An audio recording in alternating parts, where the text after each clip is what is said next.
বড় তো আমল খেতে তুই গরু মাংস হ্যাঁ খা খা গরম করে খা খা খা আবার সকালে যাবো নাকি স্কুলে যা সকালে খা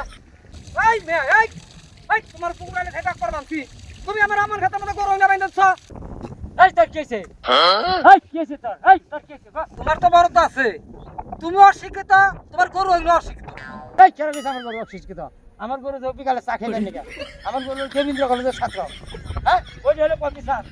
হ্যাঁ তুই আমার কাছে অশিক্ষিত গরু আর গরু বলে প্রফেসর ওর গরু বলে ইঞ্জিনিয়ার ওর গরু বলে চা খাইবার দেব হ্যাঁ আমি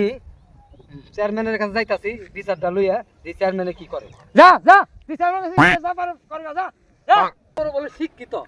হ্যাঁ ও কইলো কি জীবনে যেখানে না হুন ঠিক না গরু শিক্ষিত ওই কাকা তুই এত চেয়ে দেয় গণেশ কে কি হইছে কেসা আমার আমন খাতের গরু বাইন্দা আমার আমন হলে শেষ করছে হ্যাঁ। ওর গরু বলে শিক্ষিত ওর গরু বলে প্রফেসর ভার্সিটিতে পড়ে আবার ওর সন্ধ্যার মধ্যে চা খাইবার বলে যাইব ও কইলো কি কথা না ফোন কাকা চেতিস না আর বিচার তো আছে দেশে হ্যাঁ ওর গরু কলেজে পড়ে অফিসারি থাক বিচার আমি করে দেবুনি চেতিস না এটা সমাধান আছে সমাধান আমি করে দেব। আমি কয়ে গেলাম আপনার কাছে বিচারটা দিয়ে গেলাম আপনি আমার বিচারটা করে দেন আচ্ছা, আচ্ছা। আপনার বলে আমি কেস করে দেবো ওর নামে আচ্ছা আমি কাকা কেসার নামে কেস করে দেবো না না কেসে হ্যাঁ। যাস আমি সমাধান করে দেবুনি হালার ভাই কেসা তোর খুব আমি পাই না বিচার যখন আমার কাছে আইছে তোরে আমি বিচার শিখকে ছুটি দিয়ে দিব আমি তোরে